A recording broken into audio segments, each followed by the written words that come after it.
resources go New towards cycle this. creating. But This we is have not full paused on all bearish, but asylum new cycle creating, adjudications, and it then, of could course, turn the full special on immigrant bearish. visas, It could which turn we know full on many bearish is Afghans what I'm saying. utilized to come into the country under the Biden administration, have also now been paused. And I would just point out one more time that the Someone Biden said administration Palantir dub. was Let's go look at responsible for Palantir and the Tesla original real quick. sin that led to this tragic killing last week. the botched withdrawal from Afghanistan. He was responsible for Operation Allies Welcome, which is something that this White House and the people behind this podium in the last administration fully and wholeheartedly Look at the 1 minute gaps it's and they creating. assured It's the dumping American with the people 1 there minute would gap. be no It's risk or no pushing harm to down them. lower with the And 1 as I minute just laid gaps out here. for you in those many Again. examples, that unfortunately and tragically has not turned out to be the truth. Just ask the families of these two brave National There's another Guardsmen, 1 minute gap here. one who is no longer with us and one who continues to fight for his life. So I know the president is wholeheartedly focused on this effort, and I think unfortunately these events do remind us why it's so important that the president's mass deportation operation I continues. think we might be going here. Previous Sure. Follow up. The White House today HOD launched turned into resistance a and or support. new fake news portal, which I found interesting. What is your objective with that, ultimately? And are you going to name the news networks? And are you also going to Look name at the some of bulls the being trapped right now at the top. some which may be here today? Yes, we are. I'm glad you noticed.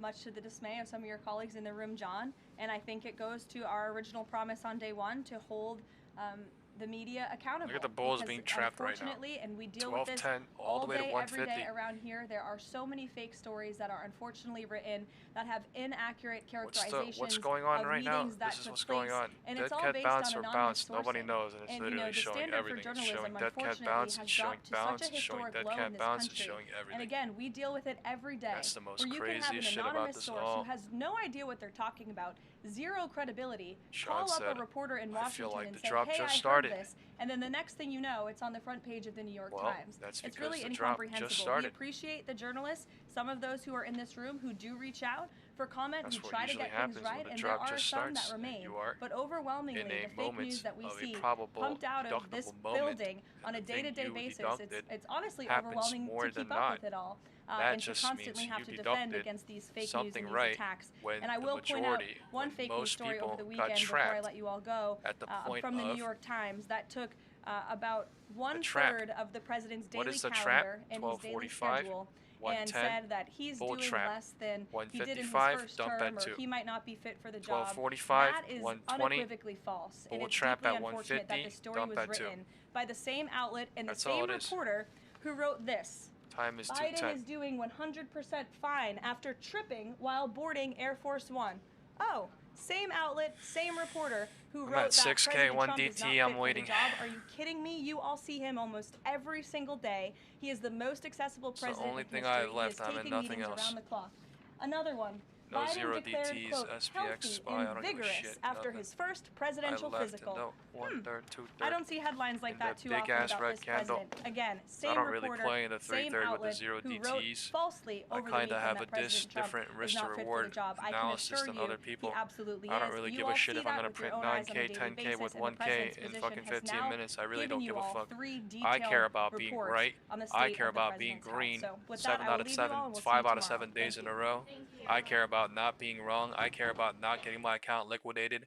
I care about not hoping on candles. I care about none of that bullshit. I don't give a fuck about being a bull. I don't give a fuck about being a bear. I don't give a fuck about none of that. I give a fuck about cycles. I give a fuck about time confirmation. I give a fuck about higher time, setup. I give a fuck about other things that they are building live 24/7, because it's not even like this shit is deducted and, pre-decisioned whatever. The market is doing all these things live 24/7 with all the willing participants of the market, which is everyone that is here in the world that is trying whatever they're doing, stocks, bonds, options, whatever it is, and it is literally making a decision live. Nothing is ever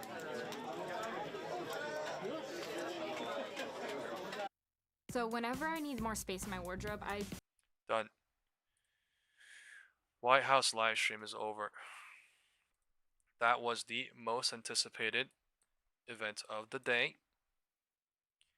The most anticipated event of the day did something, yet we're nowhere. We are at the previous high of the day, resistance and their support, right at 681.77.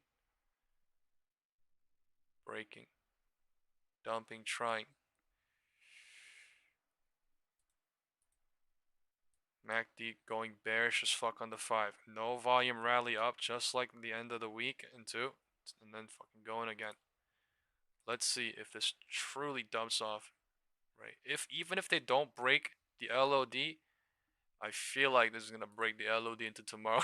I don't fucking know, but if it does, it would trap this entire bullish cycle. That's for sure. I'll tell you that right much. God damn. Wow. Look at that VWAP crossing on SPY. Look at that fucking dump now. Dump coming. Dump is here. 1/3, 2/3, 3/3. Fucking cooking. Alright, it was supposed to be. You guys understand what I'm saying here, right? It was supposed to be here, and it is supposed to be here. It is showing us here. But it's not on SPY. You guys have to understand what's going on. Why? Because they went higher on SPY. So, who the fuck knows what they're doing? But look at this shit. They went higher into 150. They did not on QQQ. There was a confirmation rejection here, but they extended that. Bull fucking trapped everybody and then went lower to. Look at this shit. Look at this shit. Look at this shit on the 5-minute, bro. No, look at this shit. I literally said no volume. Fucking dangerous as hell, and they grinding higher and higher, right? Look at that. Fucking greed. Greed. Why were they up there? To let people go into next week. And to tomorrow. Sorry, this is crazy now. I don't know. There's a divergence at the fucking roof, so I may be wrong here too. And then they go up, but I mean, at this point, it's either bear trap everybody and run up, or VWAP and then decide what to do. But hey,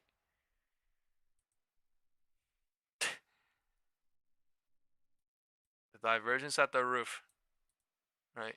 Different environments, different settings. Every time is different, but divergence at the roof means medium term, long term, shorting or thinking about south side is dangerous. That's what it means. I cannot make this shit up. Why? It is what it is. I'm not gonna sit here and fucking be like, oh, the 1-minute gap's not there. Oh, that's not there. Oh, the divergence doesn't exist because the candles are green, candles are red. That's brain dead retarded.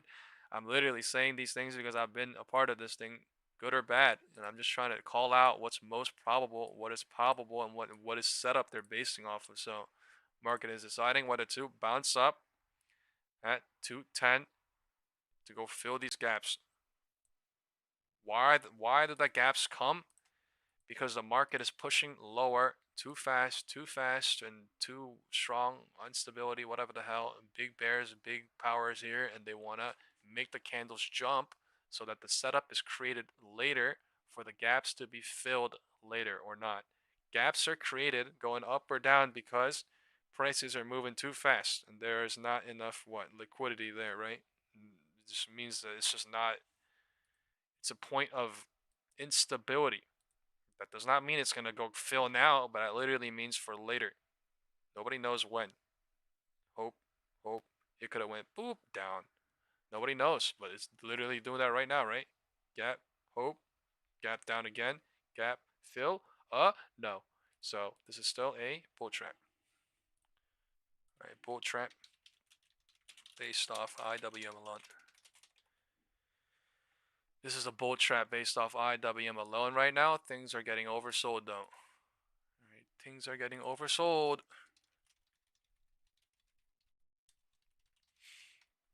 On IWM, there's fuck ton of space lower on QQQ and a little less on SPX right now, but a lot of space still.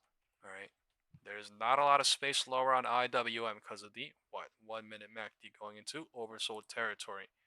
QQQ SPX can go. Why? QQQ was crazy fucking bullish. Crazy fucking bullish into the top, right? SPY was mixed because of IWM and QQQ. What is QQQ doing right now? Pulling back. The 5-minute, not even in neutral territory. This is a straight up dump from the pure top. A MACD RSI at 3. Straight pump mode. Pump mode being dump moded off. Going into negative neutral territory. We have no idea if this is going to go break the LOD. That is up to the market. But what I do see is 6,821 is coming soon. 6,821 aligns with VWAP, right? I think 6,815 will touch, but we'll see. That is the number that I said earlier. When I said 6,815, that's what I want, blah, blah, blah, ha, ha, ha. It was VWAP, right? It was literally the midpoint of this little push up, and that's why I wanted it. We will most likely go to VWAP, and the market will decide what to do here.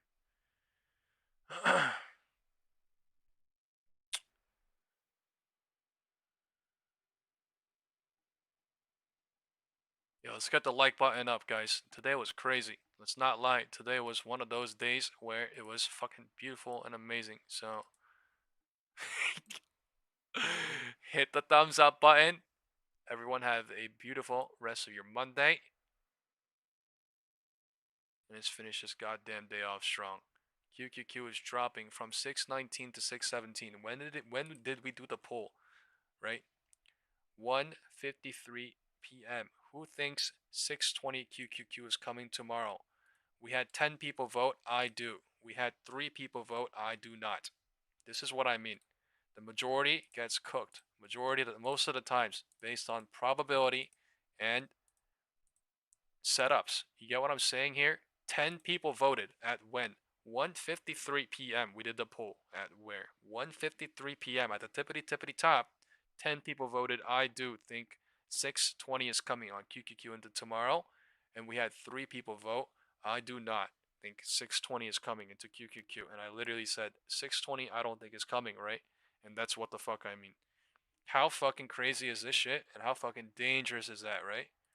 Exactly based on hope, exactly based on setup, exactly based on numerical and psychological numbers that the majority hope and think on, and they show, they do, and they use setup to destroy and grind down the people that are against the trend, that people that hope and hope and hope and hope on anything more and more and more, whatever, not looking at higher time frame, not looking at other setups. But those that are looking at higher time frames, those that are looking at higher setups are able to deduct through things like this because they can see the deductions more as they happen. Fucking wild. Alright? Fucking wild. Let's see where the let's see where the 0.50 Fibonacci retracement level is.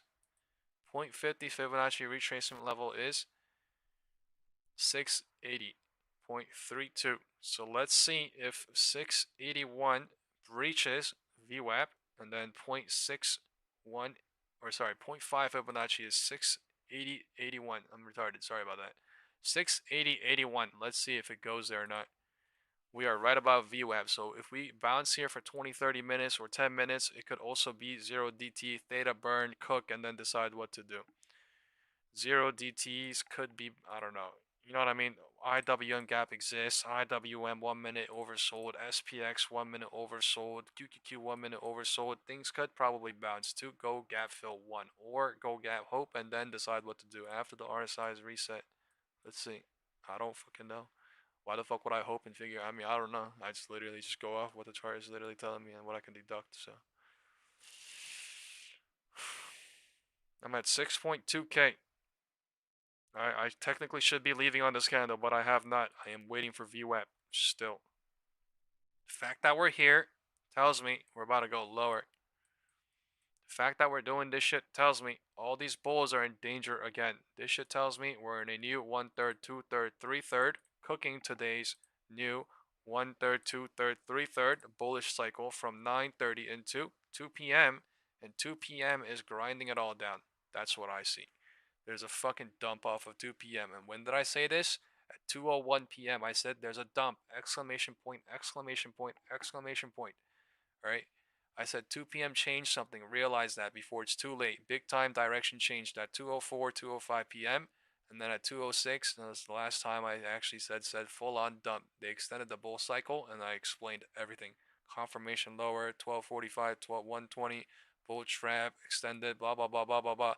Am I making this shit up? No. I'm literally fucking saying this shit and I'm explaining it the way I am verbally because this is the way I learned and this is the way I explain it to myself and this is the way I learned to see things for myself. So God fucking did. But that's literally what happened. I don't care if people believe me or not, but it's 1245, 120, confirmation rejection lower. Supposed to go lower, but these people, as in everyone in the market, big money, smart money, small money, is extending the cycle to what? Fake out, trap out, all the candle writers, whatever.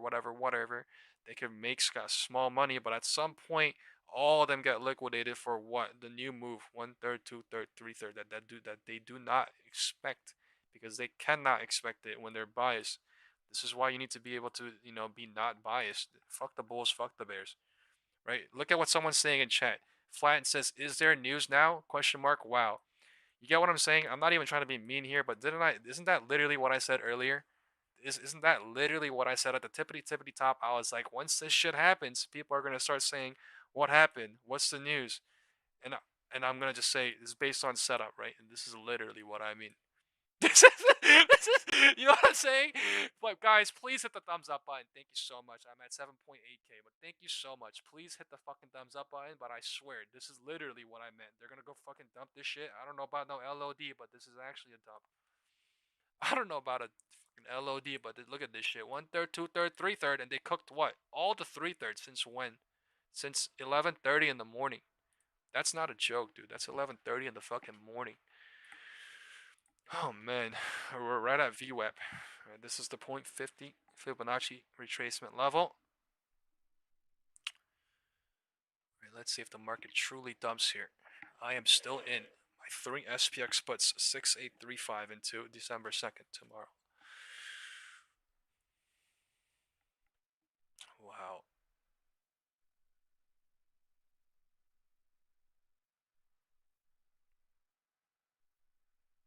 Everybody was right, you know what I mean? Somebody in chat was saying the 15-minute bullish, and it was grinding higher and higher. And what did Chris say? The 2-hour bearish, and I said the same thing, right? And it was bearish. Everything was right. It was bullish, and then it was bearish. It was just what? Hiding and hiding and hiding and hiding and hiding and hiding and hiding and hiding perfectly until when? 2 p.m. That shit's not a fucking coincidence, folks. That shit's not news-based. That's a motherfucking setup. That's literally set up. Whether you think it's a setup on bulls, or whether you think it's a setup on bears, it doesn't even matter. It's literally set up for everything. Set up. If you don't know what setup means, literally go Google a setup. You know what I mean? That is the definition of a setup. It's just being left or whatever, and being used to whatever. That's the definition of a setup. This is 0.50 Fibonacci. Let's see. 0.50 Fibonacci level. From when? The LOD at 930 to when? The HOD at 150. They kept going higher and higher and higher and higher and higher until 150, and then they dumped it at 2. Making everyone think it was going to go higher and higher and higher. And now that we're at VWAP, what am I thinking? LOD. I have not left. I'm going to leave when there's another red candle spike. Most likely LOD, test LOD, hope, and then I'm going to leave. I don't give a shit. That's how goddamn bearish it is right now. So I'm in the momentum. This is still 1/3, 2/3 bearish. Right? 3/3 bearish is coming in the next 20 minutes, maybe 15. I don't know. This is 1/3, 2/3 bearish. This could be 3/3 bearish. I have no idea. Cycle is extending so goddamn fast. Nobody knows, to be honest. That's what's going on. Why is it going so goddamn fast? It's not based on news. It's based on cycle confirmation alone, right? Lower high, as well as use all this 3/3 to go 1/3, 2/3 again with the perfect environment setup. Perfect fucking environment setup.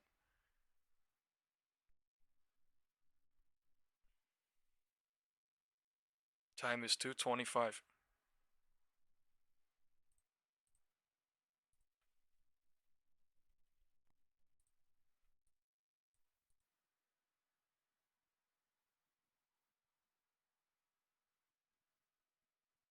.50 Fibonacci retracement level. Alright, this is either bounce here or not. This is either bounce here or not. Or if they go really lower, they come back to 50.50, reset the MACD RSI, and then decide what to do by going lower or not. Time is 2:25.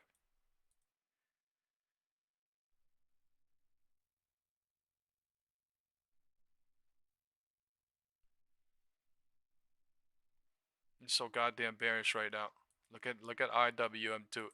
Everything full on fucking dumping, going for LOD. Full on fucking dumping, going for LOD. IWM going more and more, 1.11%, 1.12%. Okay, bounce trying at the 0.50 Fibonacci. Time is 2:30. All right, bounces here. 2:30 bouncing. Cycle creating.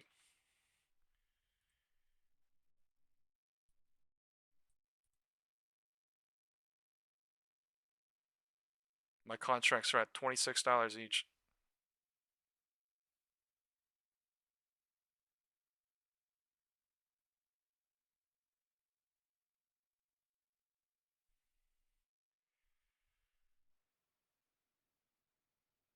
Time is 2:30.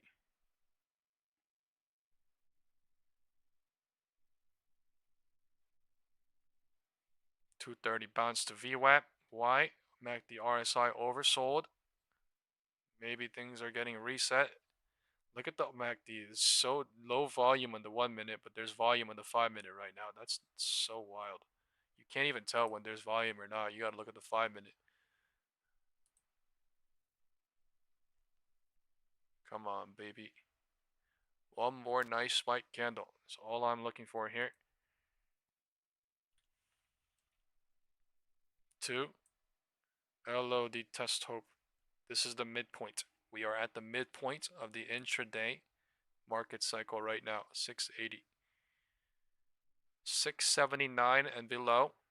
679.10, 679.5 would be LOD. Floor hoping. Anywhere in this box down here. I'm getting ready to leave. I'm at 8.2K. Time is 2:30. Rejecting off of VWAP. Anything below here is LOD floor testing, right? Whatever you want to fucking take off that shit, it's up to you. They're going now. Bears are here. Full on pushing lower. Fucking crazy. Come on, baby.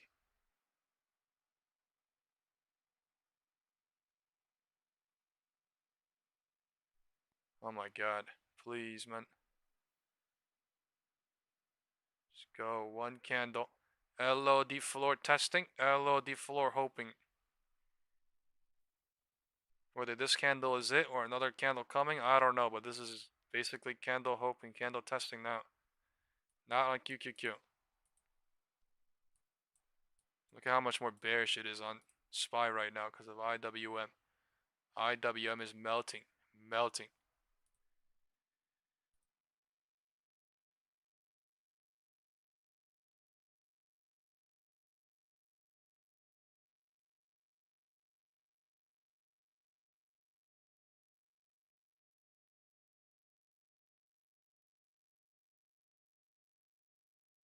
Alright, I'm leaving one contract. No greed shit. 2.7K booked.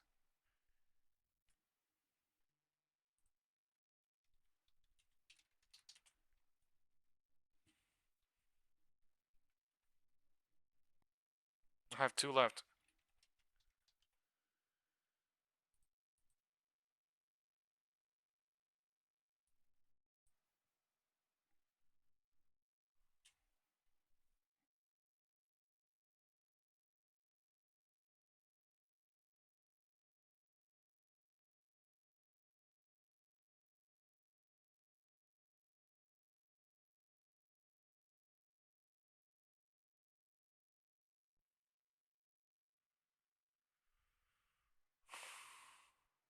And make or break.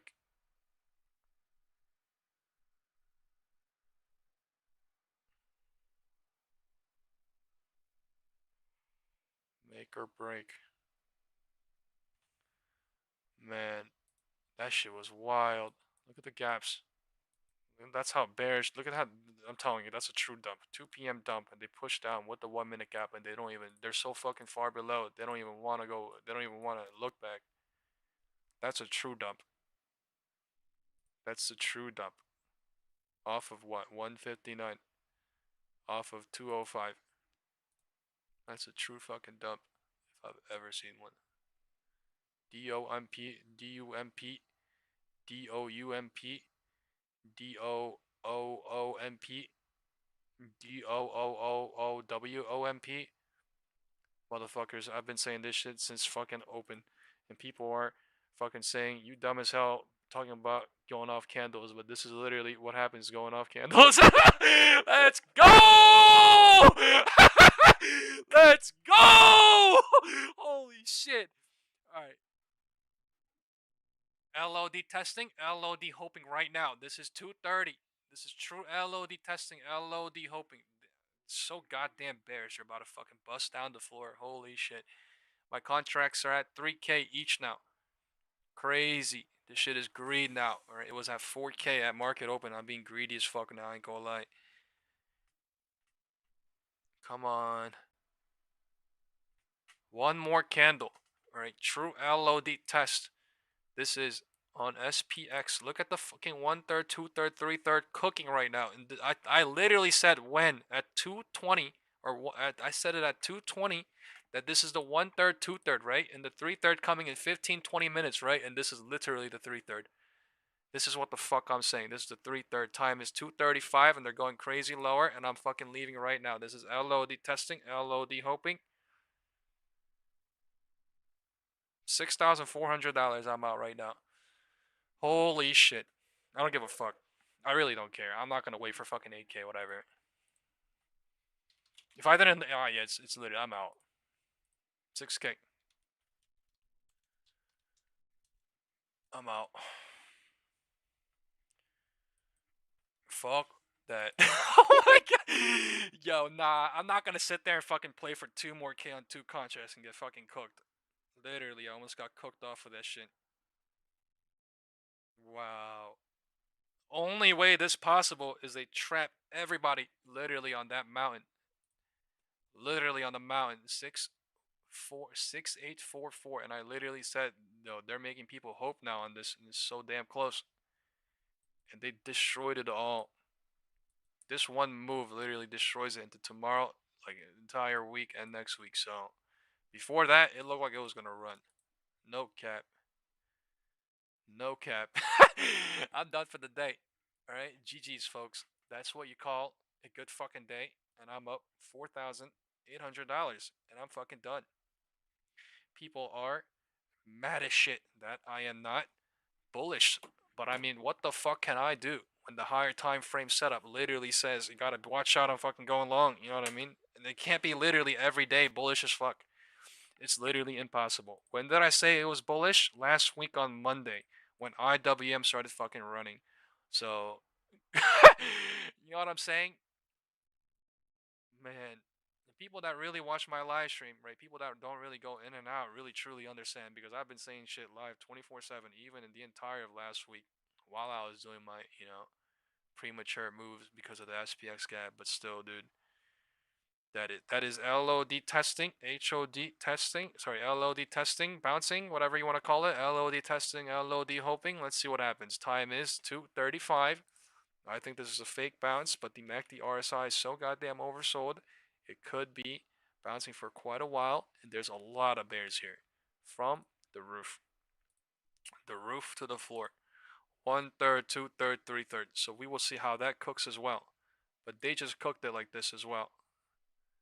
1/3, 2/3, 3/3, the entirety of today. But you gotta think about the 1DTs, 2DTs, weekly, monthly as well, that people are going into this shit.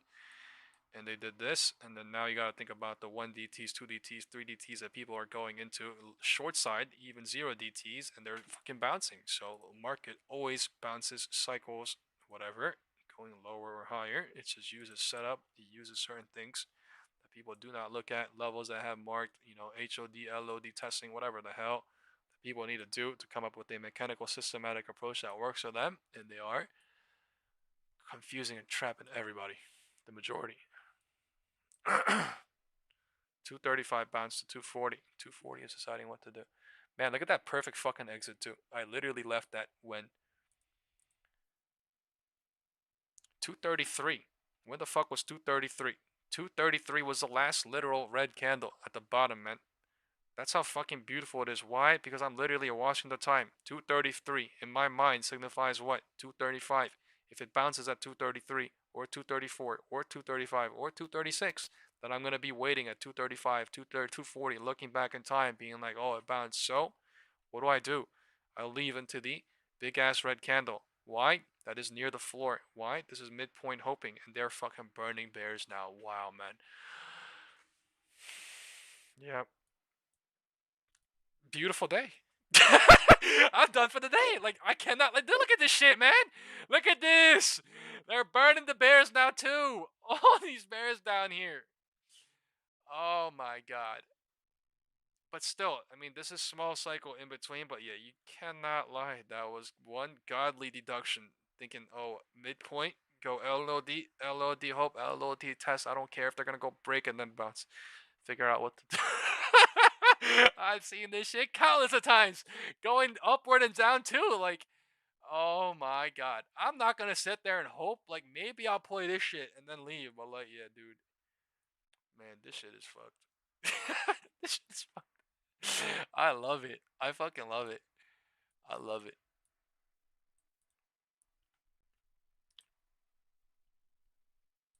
Yeah, I gotta go though, guys. I'm about to just fucking end the stream right now. So I don't get tempted to even finish the day off. No, I'm kidding. I'm kidding. I'm done though, bro. Let's go. Big W. Big W. Alright, I took a little loss literally last week, and I'm big W this fucking week today. Big fucking W. They bear trapped the crap out of everybody today. But I mean, dude, I literally left my fucking big ass Euro DT at market open at 678. Like, bro, that I fucking ain't not missing out on that fucking gift. Like, and not. I'm not playing this risky ass shit going higher. Fuck that. Crazy day today, man. On everything. Look at Google dump. They brought out bullish news on Google and then brought it lower.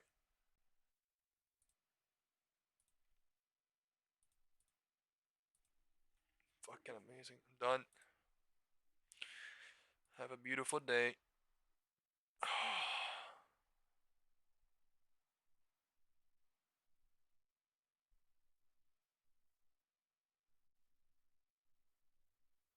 Man. A nasty cycle's coming in now. Whatever, bro. LOD didn't break. Is whatever, bro. LOD didn't break. Why the fuck do I give a shit? They just look at this. They went from the gap hope to down here. Why the fuck do I give a fuck? Head of policy, and Dave Zervos is Jefferies' chief market strategist, a CNBC contributor, not Fed chair, Dave. Unless you have anything you want to, tell us about your conversations over the weekend. Nothing more. I don't give a shit. I don't give a shit about this little move. I don't give a shit about this little move. I care about truly great to see you guys, and I appreciate you being here today. Big moves. I care about big moves. You've been pounding the table about this for a long time. Big moves. Big moves. Look at that 1 hour candle. I don't know. Today, obviously, a little bit of a different story because there was some dovish talk out of the Bank of Japan, and suddenly everyone's, on a yield strike. What do you think is going on here? Look at the 2 hour. I think your chart was a very important one that you put up in the beginning, Kelly. That it's a nice perspective to be out for a while and come back. We've had an incredible run lower in yields. When I was first talking to clients in the beginning of this year, people were telling me, "Oh, we're going to 5, we're going to 5.5. We might go to 6 and 10-year yields." And here we are at 4, down from almost 5. So I don't think a lot of people had this trade. We pushed pretty hard on the idea that neutral is going back to its original state of pre-COVID, which is a very non-consensus view, and I think will continue to be one, but I'm going to keep pushing on it. It's coming my way. Got a little more to go. But I think it's interesting from my conversations with clients. Everybody here. I've seen more converts, meaning Bears people left, here smart at money, these bears yield lows shorter than toward left. 4% Bears got are trapped actually into much this. more Bulls got open trapped. to the Bears idea got that trapped. yields are Bulls going to got head trapped. quite a bit lower before all is said and done. So it's interesting. Maybe that's a bad sign because you always want to be against the grain, but I think people are more open to the lower rate narrative now than they were the only other person who was out there talking about this, how the deficit might actually start getting better. You know where I'm going, Dan Clifton. It is playing out a little bit. I mean, on some level, I wonder if that's why crypto is crashing. You're taking away the narrative I'm going to send the dollar SPX put to implosion call and ratio. fiscal deficits to the moon and economic, problems. And I don't know, crypto's probably suffering under its own collapse and leverage. But do you know what I mean? Like, there's something here where you go, hey, the broader economy is looking okay at this point. Well, first, Kelly, welcome back. It's great to see you, and thank you for having me on. Thank you. As you know, at the beginning of the year, we were talking about rates going to 4% when they were at 4.8. Some of that was temporary. It was the liquidity boom that we were going to get from the debt ceiling. And get the but it was thumbs also up those button other up factors today. that you mentioned, the deficit improving, as well as being able to use the liquidity tools that are available to the Treasury. And the Treasury continues to use those tools. And I think that they will continue to do so. And then you've got financial deregulation, which is coming up in early February, early 2026, probably in February when you see it, changing the GSIB rules and trying to unlock that capital on bank balance sheets and being able to use that to get mortgage rates lower and bond yields lower. So there's a lot there. But I would just urge some caution here. There's some plumbing issues that are starting to develop. November was supposed to be a relatively easy month, and what you started to see was rates really creeping up higher at the end of the month, something that you expect at the end of the month, but a little bit higher than anticipated. And December is going to be a really tough month. You have corporate tax payments. Imagine coming being in, new which money may shorts destroy bank too, though, reserves. bro. Oh, you also have Treasury settlements of about $200 billion. You get the end of the year settlements for the banks. So this is why the Fed is getting rid of QT. That only gets them. I don't know if you guys ever seen a 2 p.m. dump, but I hope you've realized you just saw one today. Like, realize this and just remember today. It has been a 2 p.m. dump. That is like a once in a 3-month type of thing. Like once in a 2-month type of shit you see. Like, not fucking, This is not common. This is only possible because of setup. Setup meaning people are thinking bullish is possible. Show bullish straight up into 2 and then 2 p.m. dump. And for it to be like this is completely like rare. Fast rare. That is for sure. Looks like the Bears are still in control here, going lower. I don't care though. I'm not even gonna get a put into tomorrow, but I mean that's what it looks like. But I'm gonna chill out tonight. Right? There's no way. Okay, there is a way. It is going lower today, but I mean, there's no way I can possibly get every single fucking move right every night. So I'm chilling out tonight, even though this shit looks lower and lower. I'm just chill out. They are going fucking scarily though. That's for sure.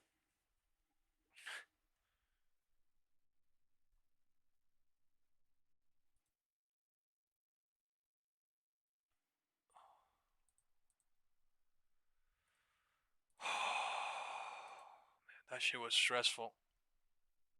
Into the pump.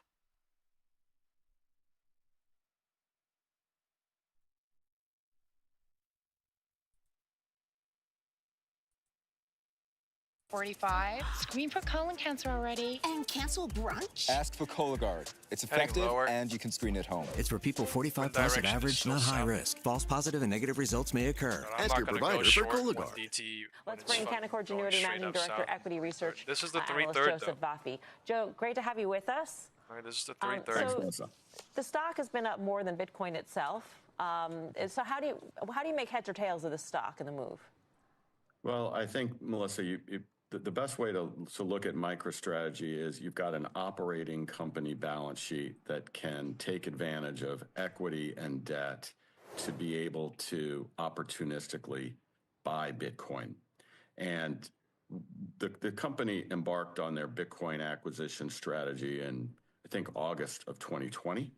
And since then, MicroStrategy is the best performing stock in the Fortune 500. You called out that it's outperformed Bitcoin. It's outperformed Bitcoin by double or more in that period of time. Piece of shit and company. So, you look at, investment companies, they can't leverage an operating company balance sheet to exploit the opportunities Look that at NVIDIA, MicroStrategy 180 has. rejection. That's the high level. That is what you call So smart how do you money think shit about too. the premium in which MicroStrategy trades versus Bitcoin and what that should be? Because it can't go to the sky, I would imagine. And today Guys, it was a key reversal hit the like in that button it hit a record high at the open, closed at the lows on very heavy volume. We only have 90 likes, right? Please, 30 or 40 people, please push the like button before you head out today if you are heading out. Discussion for investors.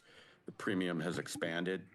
Premium, people watch, which is basically the value. And they don't hit the like button on purpose. The value of stock like. relative to how much Bitcoin they have on their balance sheet. That is what the premium is. It's over 200% right now. So you can look at that as a risk, but you can also look at it as an opportunity for the company because, again, they've got an operating company balance sheet that can exploit that premium to continue to buy Bitcoin. And, just this month, the company has acquired another $4 billion of Bitcoin using equity. And earlier this week, also priced a very successful convertible notes offering to raise another $2.5 billion, which we expect the company will put to work, or perhaps already is putting to work, in acquiring more Bitcoin, exploiting that premium to be able to expand Bitcoin per share. Joe, it's Karen. Thanks for being on. So if you were to back out a valuation for the operating business, I have no idea what that is. What is that? And so then you back into an embedded price for Bitcoin. How big is that premium when you do that exercise? Sure. So when MicroStrategy embarked upon this Bitcoin acquisition strategy of theirs, it was mostly a software company. It was a very successful business intelligence software company. The Bitcoin strategy has taken on the majority of the enterprise value here, and today the software business is less than 10% of overall enterprise value here. So when you back that out, and you do, perhaps a sum of the parts analysis looking at that, as well as equity and debt on the balance sheet, you end up with a 200% premium, which is basically the value of the stock versus how much Bitcoin they have on their balance sheet. So it's basically the same. It's the same. I mean, the operating business is so de minimis that the premium is the same, even if you back it out. Yes, but the key is they have an operating company balance sheet. Right. To be able to exploit capital markets to accretively buy Bitcoin. If you were to look at this, say, in comparison to a Bitcoin ETF, officially it's have an operating company balance sheet. It's trying south. Officially, wind direction is north. For it to break the LOD, though, it would take the mother of all. It would need the mother of all pushes from probably President Trump and Yeti and all the mystical creatures alike. But hey, it is possible. Really, what you gotta do is watch the bullish MACD right now that exists on the 1 minute from 140 to 145 and see what happens there. That is the only thing that could really tell someone that could. They could fake that out too, but I'm saying. ChatGPT turns 3 years old this week, and the milestone comes as OpenAI is trying to shift from disruptor to incumbent. Maybe not trying to. It is shifting. Candle is trying lower. Let's see if they really do. What to expect in year 4. I love that they gave us the toddler story, Deirdre. We can deeply relate to. We all love year 4. Year 5, you should be even better. IWM is leading the charge today. It's not today. terrible 2s, it's terrible 3s, right? But anyways, Kelly, it's a good note to come back on. Welcome back. I like the top of the show, by the way, where you said, don't blame the AI trade, blame, the 10-year yield. That was, I like that. It's like, it's fun to talk, because this is so disruptive, like we were just saying with Nancy, or Vivek said earlier in the show, like, this is the only part of semis that's working right now, and it's taking up so much of the oxygen, but yeah, there's a lot more going on. Absolutely. And speaking of that, just yesterday was ChatGPT's 3rd birthday. It's a reminder that this industry does not move in straight lines. Investors treated the first phase like a land grab, a single model race where whoever pulled ahead would own the future. But 3 years in the pattern, it looks very different. Advances have been faster, but they've also been easier to copy. Model leadership has changed hands multiple times, sometimes in just a matter of weeks. So it's compute, distribution, cache, those are the new kings. And that is why the trade has really flipped. The Google ecosystem outperforming the OpenAI one. But there is a new dynamic, Kelly, emerging as we enter year 4. The gravitational pull may shift toward the people who invented the playbook in the first place. 3 of the most influential minds in the field, they have chosen to step away from trillion-dollar platforms to build new labs from scratch. Ex-OpenAI executives Ilya Sutskever and Mira Murati, they have raised billions of dollars in seed rounds. You've also got Jan LeCun from Meta. This could signal a split in how the frontier is being pursued. Now, on one side, you've got companies scaling existing architectures with massive capex. On the other, people who believe the next breakthrough requires new ideas, not just more GPUs. And even Jeff Bezos choosing to build outside of the incumbents, co-founding a new AI startup aimed at reinventing engineering and manufacturing. Perhaps another signal that year 4's breakthroughs, they may come from outside the platforms, not within them. But I would note here as well, Kelly, that Google, even in that kind of race, is well positioned because it's brought important people back into the fold. Sergey Brin, he's back sort of at the day-to-day. Noam Shazir going back as well. So it'll be interesting, a battle of the minds.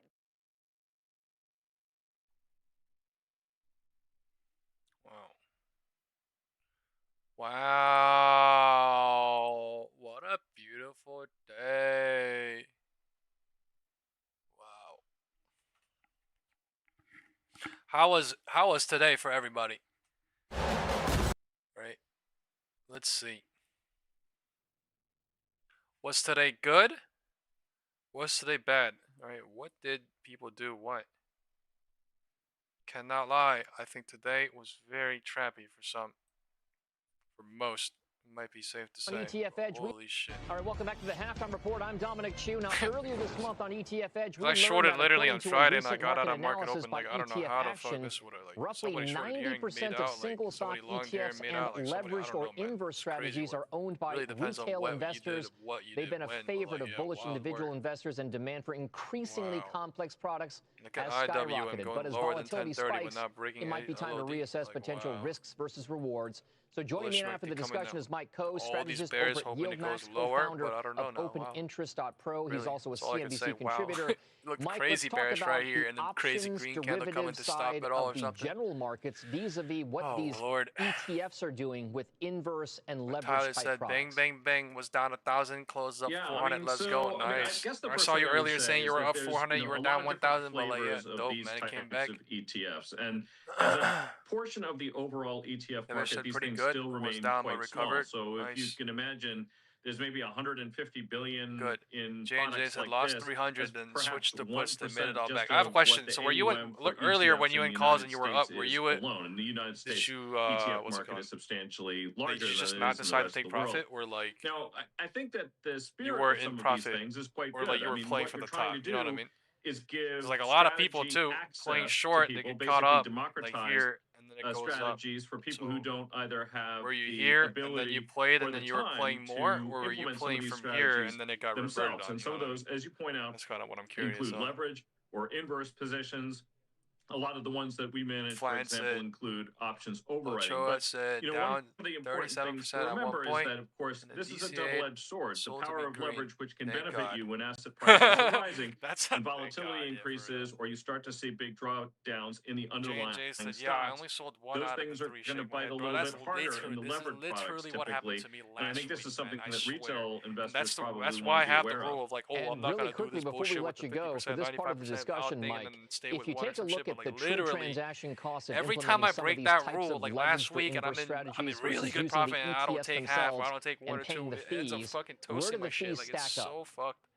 It's crazy how it works. Well, you know, market one moves way so I much like up to think or about down, it is that some of the strategies, if they're more complicated, those tend to be something that you would see generally in something like a hedge fund, where the fees would actually be much higher. Someone said bought But in calls some at the low cases, this if it's morning, sort of sold at the a top. Delta One That's dope product or too, it's man. just straight leverage, You gotta you know, realize, guys, you market ought to had keep a an eye on the fees for huge those move levered down, products, just in case they might huge be move creating up, more of a drag on down the again, returns huge than move you up are and down. hoping for. You gotta But do I the will math say here. that, you know, these things in many 600 cases and are 85, strategies that people cannot 600 implement and themselves. 850. They just really need to know what they're buying.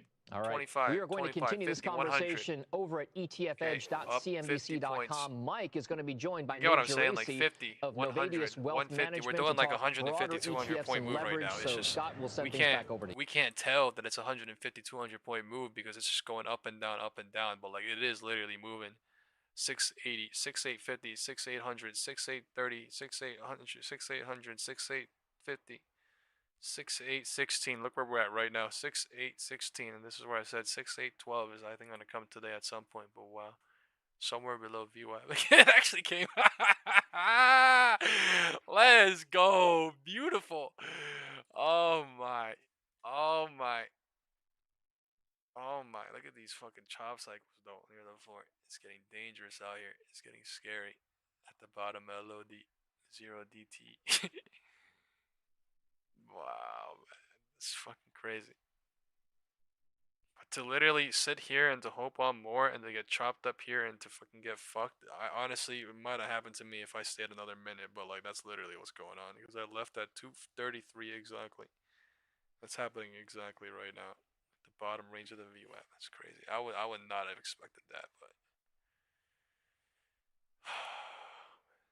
Bell, 3 o'clock Eastern. Adam Parker, Chris Harvey has a new gig with CIBC Capital. He will be here. Sherry Paul of Morgan Stanley. Quan Mao said Oracle the now ban. What does that mean? Well, you hear the music. Is that? Well, we'll do final trades first. If Apple somehow fails, quick, what do you got? I can see SPY doing the same. Nike, I think it's got a good setup into the low 70s. All right, what do you got? Amazon, AWS reaccelerating. A good momentum name in the Joe T, Delta Airlines. Why is Apple going higher and higher every day? Huh? Apple, remarkable resilience. Wow. Fucking pre-market high on that shit.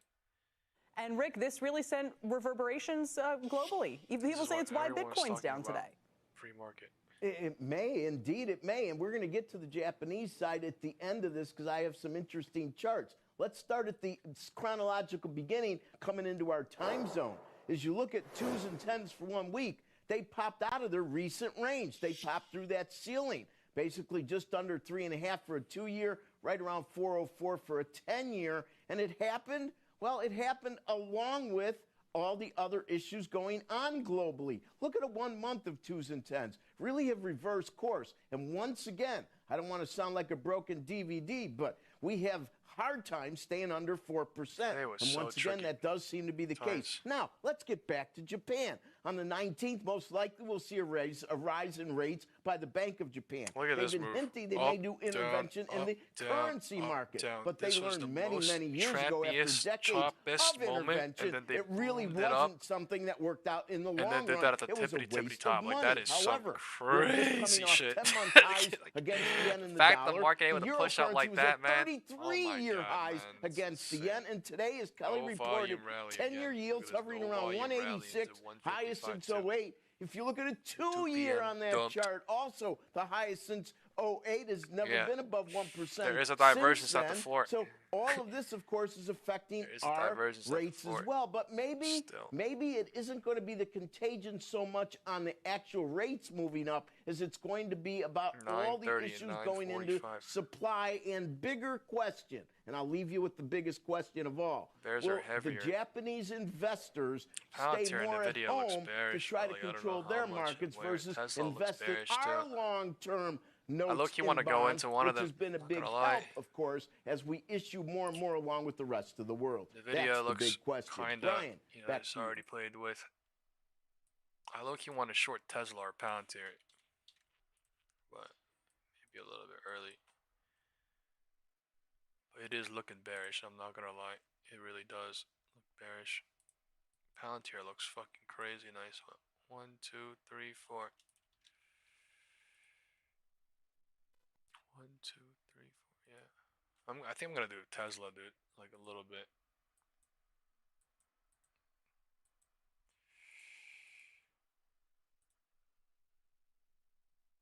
Time is 3 p.m.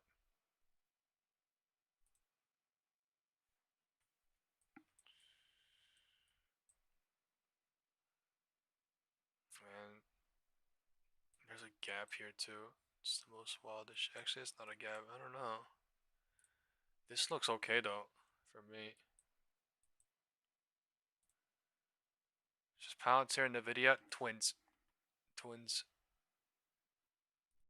It's time now for our 360 round. Let's bring in our panel to discuss NVIDIA, continuing to trade lower today after the October highs and the strong earnings report we saw from the tech giant. Joining us now to discuss more, Austin Lyons, the senior analyst at Creative Strategies, and Logan Gilland, an analyst at Jewel Financial. Thank you both for being with us. We've got a series of headlines over NVIDIA, but let's start with their earnings. I mean, they had arguably blowout earnings. We're now seeing record revenue, massive beat here, but we're still seeing the stock about 15% off of those highs.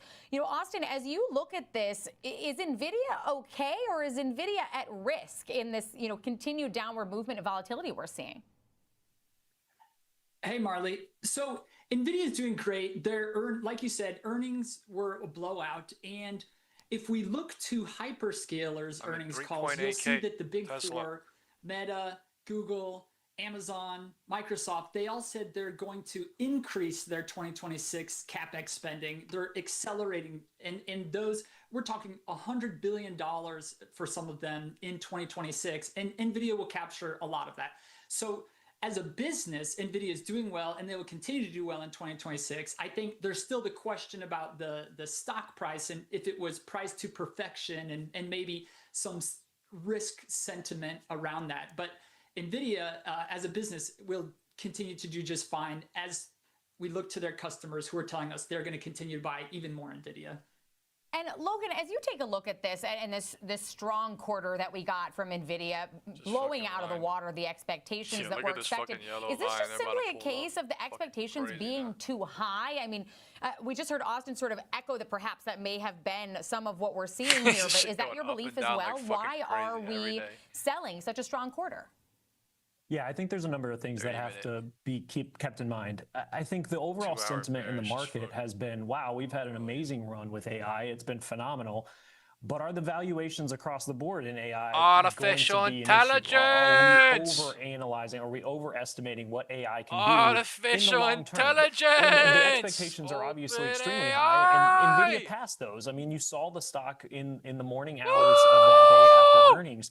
It was up significantly and then had a sell-off following. And I think there's a number of reasons for that. One, you had that jobs report come out and then potentially having a Fed slowing down on their rate cut cycle.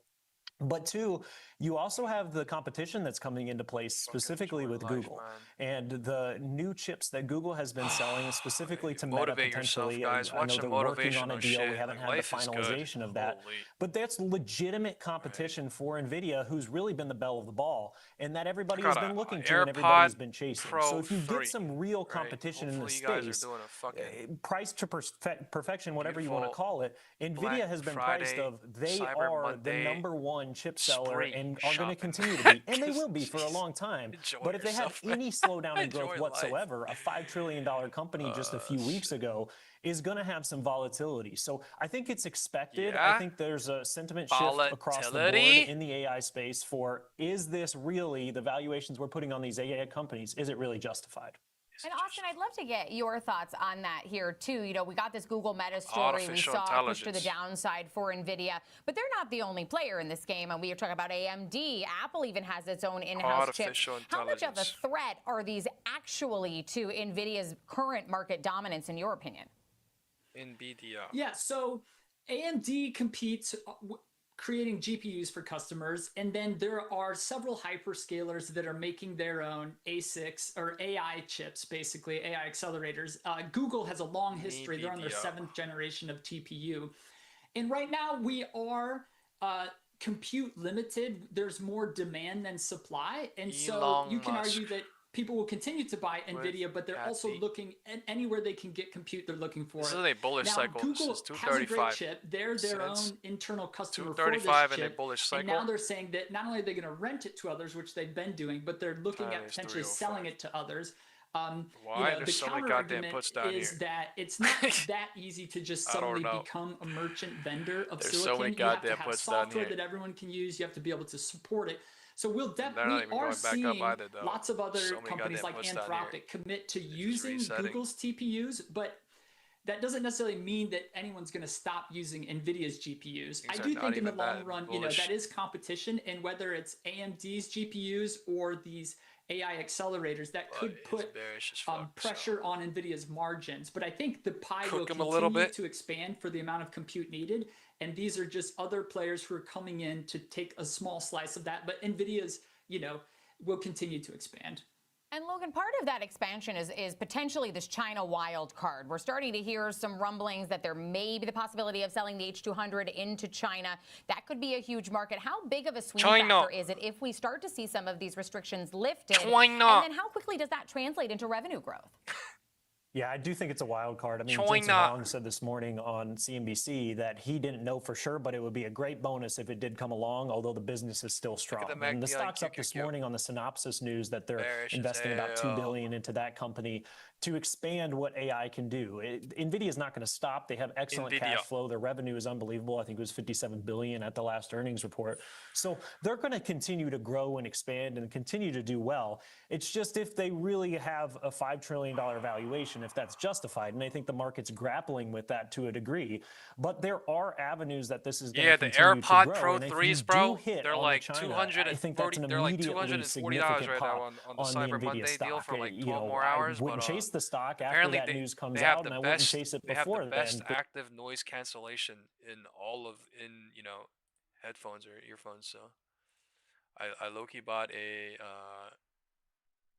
Beats Pro Studios, and then I was like, this shit's like 2 years old, so I was like, fuck it, let me just return this and get the the Apple iPhone or AirPods or whatever. It came out 2 months ago, but it's about to be fire.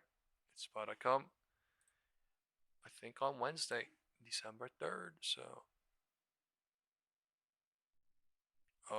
MicroStrategy cuts full year. Kick off the month of December. Michael Saylor's strategy announces the formation of a nearly $1.5 billion US dollar reserve.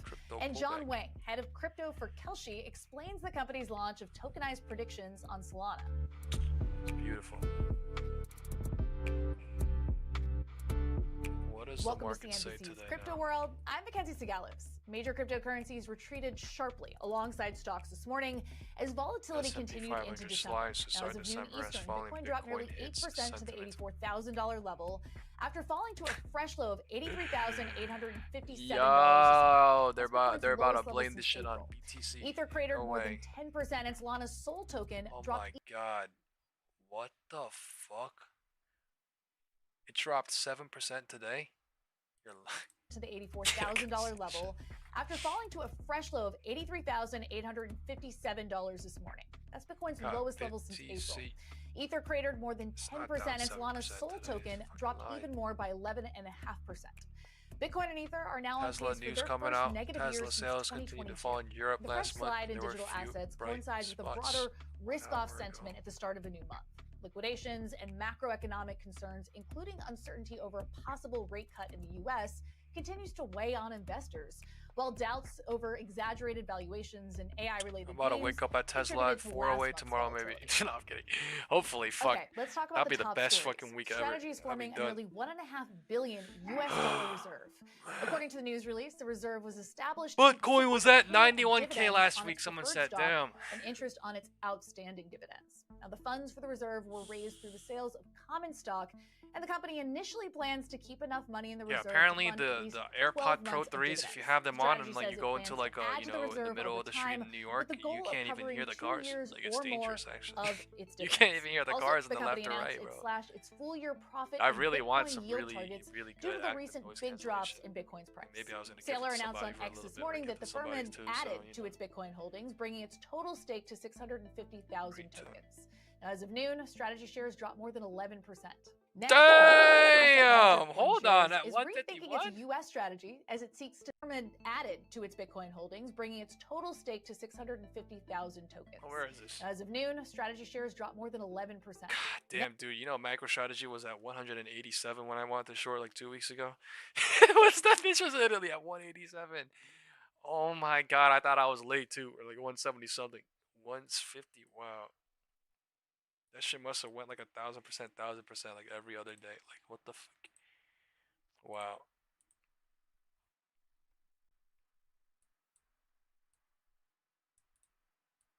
All right, the bulls are coming here now.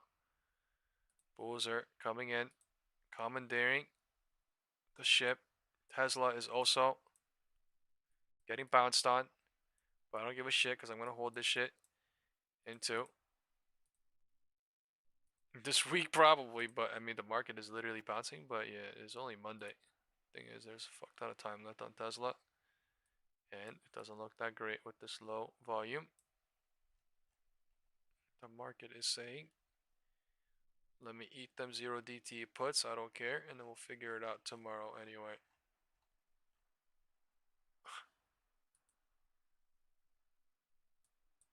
Curl crazy down, and then curling up crazy.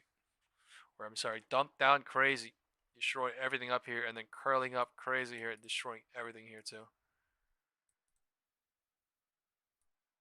This fucking inverse teacup forming, man.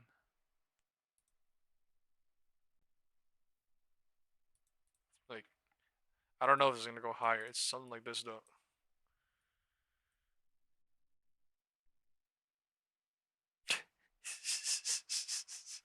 Looks crazy. Nah, it looks crazy. I don't know what Tesla's trying to do here. Maybe it's possible the thing pops up tomorrow to 430 somewhere and then hits the gray box. Right, there may be a bullish pop tomorrow at market open. Guess the only way we'll find out is just seeing.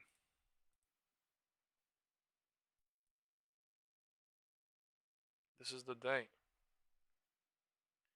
Bullish off of 932 into the HOD at 150. 150 rejected to 230.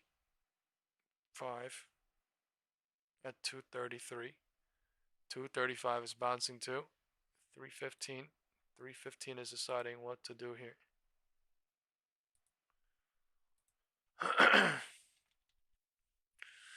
At the VWAP.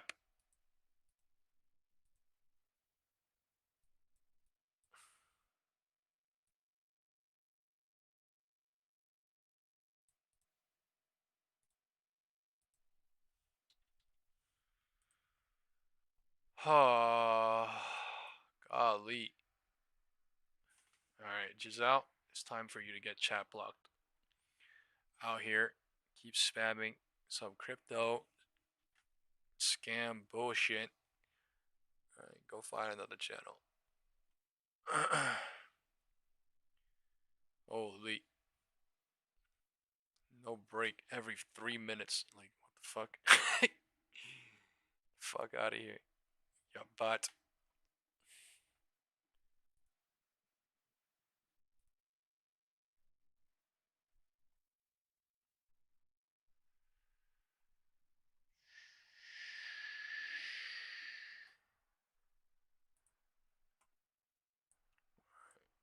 Today's open one more time. Nuveen. Today's open one more time. December 1st, 2025.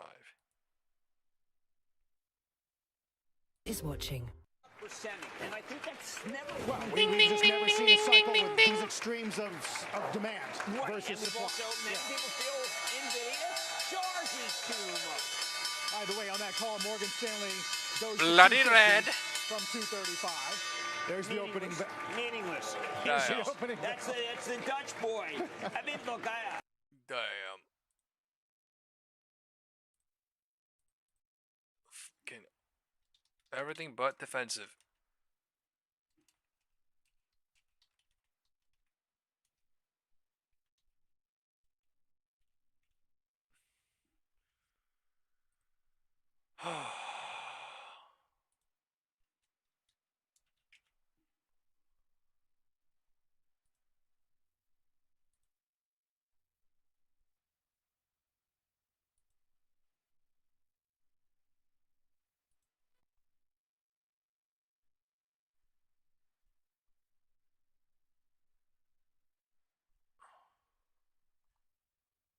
All right, Listen to some bull. So amid the recent downturn in the crypto market, joining us now is Matthew Sheffield, head of investments at SharpLink. Matthew, thank you for being with us on this Monday morning.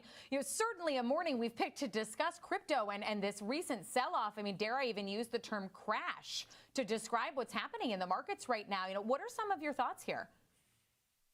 I think that crypto is a very volatile asset, and we've seen this before. We'll see it again. I mean, on the way up, we saw multiple 30% drawdowns, peak to trough. I think we see multiple in every cycle, and ultimately, in hindsight, we would see multiple peak to troughs of 30 to 50% in what would ultimately be considered bull periods in hindsight. And I think that's just kind of part of the game here. It's a volatile VWAP is going to flip up. I think volatility is part of the virtue, especially in one of the treasury strategies like what we run here at SharpLink. But it is an emerging asset, and that's going to bring with it these types of headline-grabbing moves. And we've seen quite a few of these recently, in this sort of downward momentum we've seen in the crypto space. But speaking specifically to this move that we're seeing today in the downside the last 24 hours or so, what would you say that the primary driver is on this leg lower? Is it what's happening overseas in Japan, or is it the Fed? Damn, we're too late. Candles so I already think the Fed coming. is a big component. Ultimately, if you plot, crypto, especially if you lag it compared to global liquidity, there's a very strong correlation there. All eyes are on the Fed. I think everyone remembers what happened when there was easy money last time and how that led to the meteoric bull run of 2020 through 2022. I think we're seeing all eyes there right now. If you look at the front end, volatility is pretty elevated, and I think people are waiting for that pivot point. LOD. Ochoa, David, and Kevin says in the YouTube Thanksgiving chat. and Christmas weekends, we actually One person see a saying heightened VWAP amount flip of in the WhatsApp group. volumes and volatility in these periods. A lot of people actually attribute it to you go home and your family all talks to you about your crypto portfolio, and that leads to a lot of people whipping out their retail apps. It happens almost every year, actually, that we see material moves around Thanksgiving. It's kind of just part of the crypto story at this point because it is such a grassroots-driven movement, and people learn from those in their network that understand everything looking exactly the same. So with this being, a traditionally volatile time, but you mentioned the Fed sort of playing a role in what we're seeing right now. We have seen the Fed Watch tool move itself up to about an 87% carried in chance of a cut in December. We're going to hear from Jerome Powell tonight, though. He's speaking at 8 o'clock in California this evening. As far as what the crypto markets might need to hear or what might be favorable, any type of commentary from him, what might that look like to start to see a rally to the upside? I think it's overall guidance that you can gather, whatever the market can infer. We're looking for a nice gradual easing path. I think that the higher the confidence is, the less that removes this tail risk that's currently priced in. Crypto tends to move considerably quickly and decisively. And so I think the market is just trying to completely de-risk the December meeting and then ultimately try to figure out how much risk is in Q1 to be able to determine, is this going to be a kind of whippy path, or is this going to be a nice kind of gradual liquidity increase that they've seen before and they can play again? And Matthew, we've seen this drawdown hit the altcoins, a bit harder. We saw Bitcoin and Ethereum hold up a bit better. We're seeing, Solana and others down 6 to 10%, some bigger moves there. What is that sort of rotation into quality signaling to you, if anything? So I definitely agree that it's been a rotation to quality. One of the big things that happened in our industry specifically was a massive deleveraging event on October 10th. It was the largest single day deleveraging that we've seen to date. And as a result, we saw a lot of people paring down their risk in the portfolio, specifically in the altcoin space, and bringing it all back to the high quality assets, especially the assets like Bitcoin and ETH that often act as the margin assets in this industry. We saw this very similar size event happen in Q4 of 2022. Oh my God. And it does take the better part of a quarter to basically see everything shake out. The OTC dealers have to pull back some of their loan capacity. Ultimately, people reshuffle the portfolio. And having all this coincide in Q4, where there might be a bit of tax loss harvesting or just kind of resting on the laurels of what was otherwise a pretty good year for a lot of the institutional players, anybody heavily involved in the crypto world here? And so with that deleveraging event, how did that set the stage for what we're seeing now? Particularly, I saw a figure this morning, about $700 million in liquidations just in the last 24 hours. Yeah, liquidation after liquidation after liquidation period around 19 billion for the last of liquidations 2 months happened within a 24-hour period, which was massive. From 120,000 to 100,000 to 100, mismatch. A lot of people are running market neutral strategies, They had to go and rebalance because they lost some of their position that was liquidated on You one know side. how many people were saying they're going into Bitcoin literally since last how am I year going to go of and rebalance September, everything? And so August, what we saw there was this rotation of when quality, as Bitcoin you was at said. The altcoins, 120,000, lower liquidity falling and assets falling a little were bit. hit materially worse. That's very typical of a 112,000 or liquidation something. event and the ensuing weeks to months in crypto. It takes a bit of time for the base to form there. You usually see it form first in the high quality assets like Bitcoin ETH, and then once people are comfortable that we've gotten past it, they can extend back to those longer tail high beta names. Right, so Matthew, bottom line Look, for right, investors, are we looking right at a temporary Bitcoin liquidity leverage shock ETFs here, or is this the beginning of a deeper, today. more structural repricing in crypto? It would have been like 20 I very much think this is the beginning percent to just on actually more like the middle today, of the liquidity shock. You know, last time we saw something this large, it took 2 to 3 months. We're already 2 months out from the event. Luckily, the timing aligned in 2022 with when this event happened as well. And so we actually have a very good analog for us to go and look at.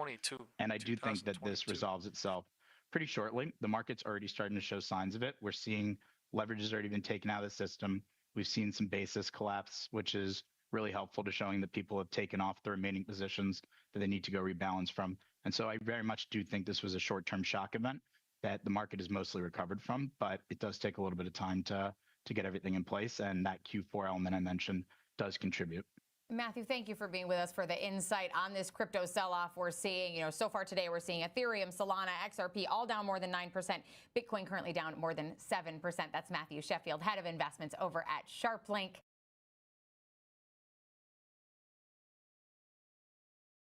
I hope you realize people call me retarded, saying, there's some risk buying Bitcoin at 120,000. Like it was actually the norm a couple of months ago. It wasn't like, you know what I mean? Now looking back at it, now we could say this shit, but like I swear, I was the crazy one saying there's some risk at Bitcoin, 120,000, 110, 100,000. Like, look at that. Look now, you know what I mean? 85,000. Like, what the fuck?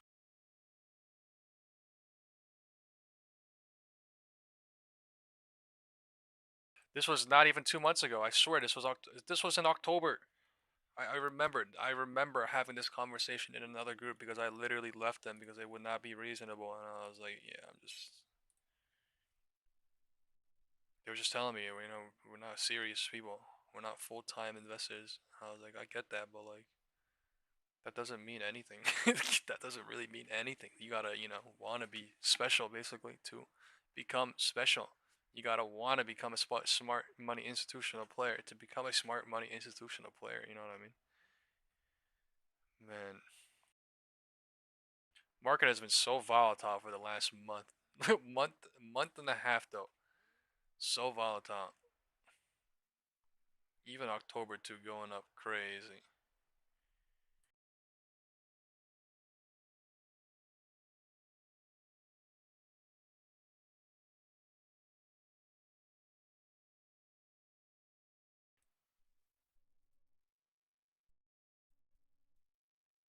You're separating away from my shit. I'm in at 425 Tesla into Friday, so they're cooking on my shit, but it is working. I'm afraid this shit might burn.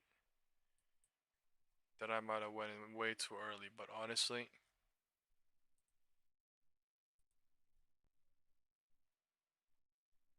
I think I'm fine. I'm fucking playing with house money too, like. I'm so glad this fucking week. Today did not play out the way it did. And yesterday, on Friday, like it just fucking went higher today from Friday. Like, I don't know, dude. I'm pretty sure I would have been down like fucking 8K or more. But I'm actually, you know what I mean? I literally made up my 3K loss from Friday and I'm actually in the positives now by 4K. So I'm just speechless. You don't understand how fucking crazy, dude. I was literally depressed. Not depressed, but like not depressed. I was thinking this shit wasn't gonna come back at 1. Look, this is how it looked at 1 p.m. You guys get what I'm saying here? Like, look at this fucking volume going up. Like, I was like, bro, the market's bullshit, blah blah blah. And I was like, you know what? I'll just figure it out next week. But like, dude, I woke up. I went online at 11 because I was working all day on Sunday, and 11 p.m. to 12, it was going down crazy, and I was like, the fuck? It was like here. It was literally here, and I started sending pictures in the group chat. I was like, it's about to open up somewhere down there. I didn't know it was gonna be like, you know, this shit, but I literally said, hey, I'm leaving all my fucking, you know, positions at market open. But I didn't. I literally left like 60% of it. Man. I left like 90% of it, but still, man. I should have left everything at market open. I wouldn't have been like when I'm position biased, right? When I'm in a position, it's hard for me to see the other side too and then play the other side real quick, but like I mean, this is what happens. What can I do? What can I literally do? Even if I left everything here, I don't think I would have fucking played this up. Like I would have been scared, to be honest. I would have been just done for the day. I would not have played this either. I would not have waited for this either. I DC at the top and I literally waited for this, so you know what I mean. I would have just been done for the day.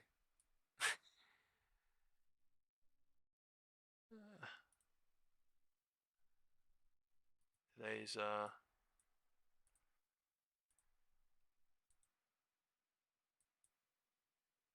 gifted day.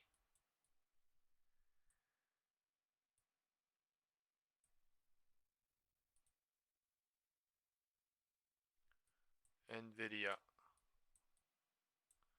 Let's see where NVIDIA goes. Palantir. Let's see where Palantir goes. Right. It's very interesting these days because Tesla and Palantir are supposed to be twin sisters, but then Palantir and NVIDIA is like linked right now because of Dr. Barry and all the other, you know, public news that's coming out with all that. So that's been coming out since 3 weeks ago. So yeah, it's so interesting. They do like, look at this shit. Bullish channel we were in on Friday though, and they blew up to the top of the bullish channel, top of the weekly downward trend that they were respecting the entire week, and they blew up to the tippity top of that, made a new HOD, and they dumped it off overnight over the weekend. And then they pumped it up, and then they faked out that bullish run, 1/3, 2/3, 3/3, and then they're using that. So let's talk about the higher time frame right now, right? If this breaks 6,800 overnight, what would that mean? It would mean, you know, SPX is an 8, 1/3, 2/3, 3/3, right? To the gap fill below. IWM would mean what?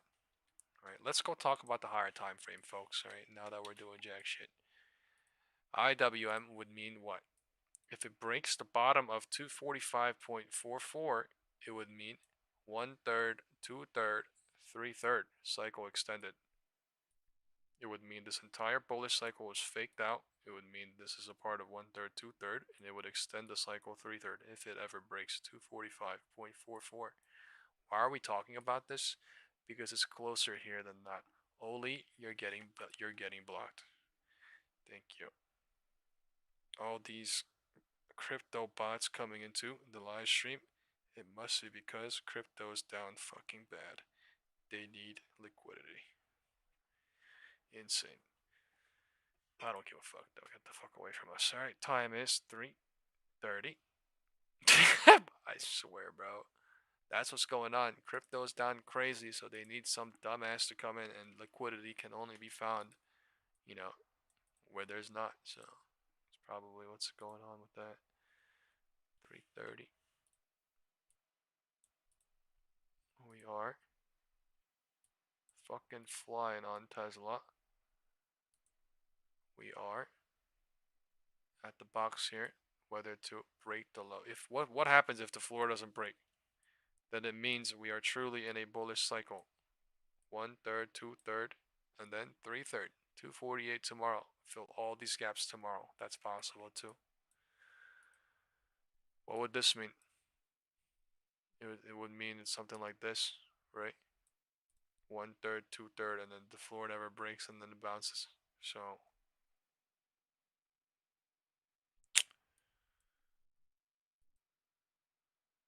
we're about to find out. This is Power Hour. There's 30 minutes left, and before the market closes, the market about to do something crazy. We're about to find out. Basically, fuck going on. We're about to find out. I don't know. About to find out. Market is, man. Fuck did I go into Tesla though? Fuck. Going lower on everything but Tesla. Going lower on everything but Tesla. Why? Because the dumbass bearish news coming out.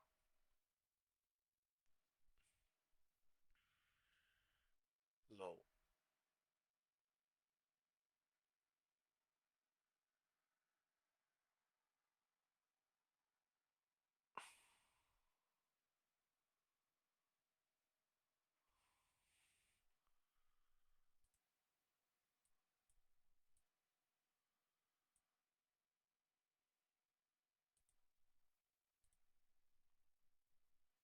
$330.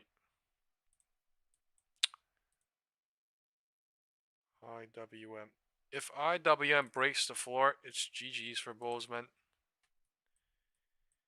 If IWM breaks the floor, it's GG's. It's game over. I mean, it's already been game over since 2, right? I literally said by the time they find out, it's gonna be too late, right? But it's GG's, man.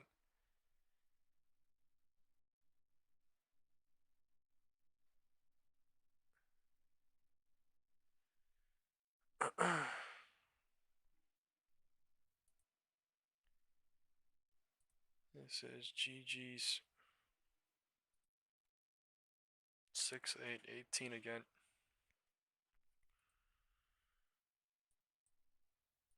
Let's see if they finale it tonight or before market closes. This is power hour lotto stuff. Very close to the floor. Not really very close to the floor, but we're below the midpoint. We are below the midpoint. IWM 1.2%. Gapping down crazy everywhere. Unstable right now. Things are about to happen fast here.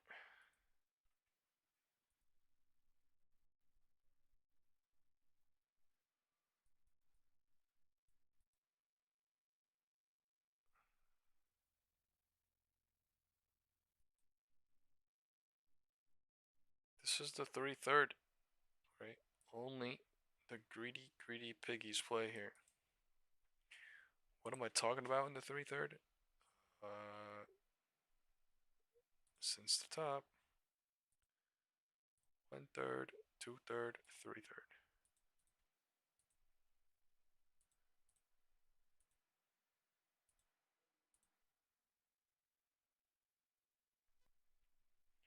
This is the 3/3 bearish cycle.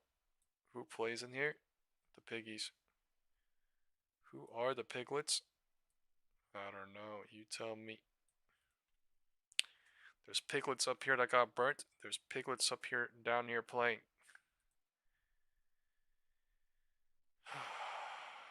This is the entire day cycle. 1/3, 2/3, 3/3. 1/3, 2/3, 3/3. 1/3, 2/3, 3/3. 1/3, 2/3, 3/3. Every single day.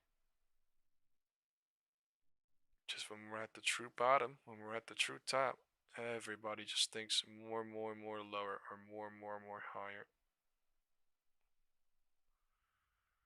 But I did really say today is not a one unidirectional day. I actually said it's actually cycling crazy, right? And it is literally not a unidirectional day. Unidirectional day would be Friday. Unidirectional day would be Wednesday. Unidirectional day would be Thursday. Today, why dead cat bounce or bounce? That was the question that was asked last week. It is continuing to today. It's all sorts of making everybody hope. Lower, dead cat bounce, bounce, dead cat bounce, bounce, dead cat bounce, bounce, dead cat bounce. Hey, that's what the market does. That's how it does it best. Using. I was about to say setup, I'm about to say bullshit because of Tesla. Bullshit.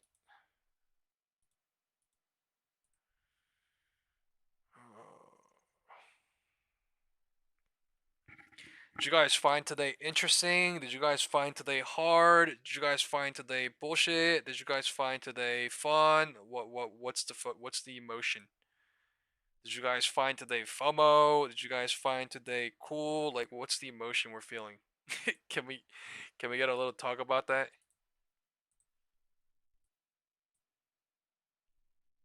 Man, Tesla going bullish and bullish into market close. He's trying to do me dirty by popping up into tomorrow, and then figure the fuck out probably.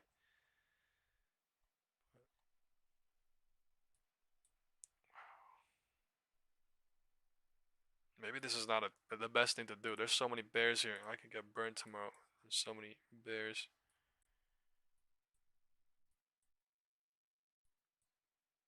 They fucking just rallying after I joined though. It's so fucking annoying.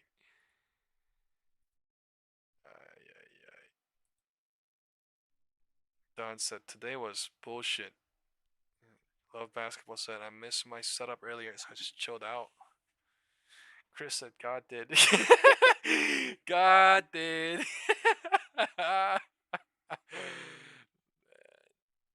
Rita said, did you end up leaving your 1DT SPX? Yeah, I left the fuck out of that, bro. Oh, man. I'm in Tesla puts right now. But yeah, I left at 2:30. 2:33. DF Lava said, today was filled with learning experiences. Yeah, every single day, right? Every single day, some fucking crazy different shit, for real. Varun said, I'm up massive. Nice. Kevin said, I got bear trapped at open, so wish I had to do over. GF was up crazy. What's GF? Yeah. Chris just says, God did. One word. One statement.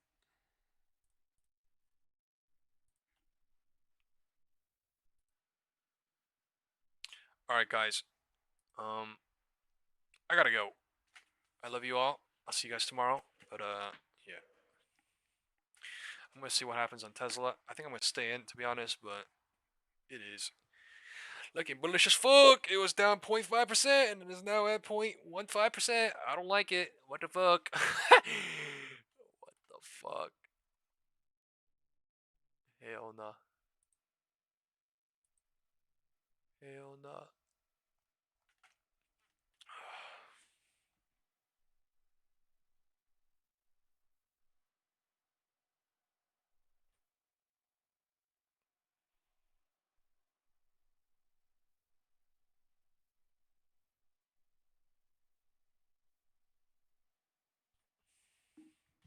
Bye-bye.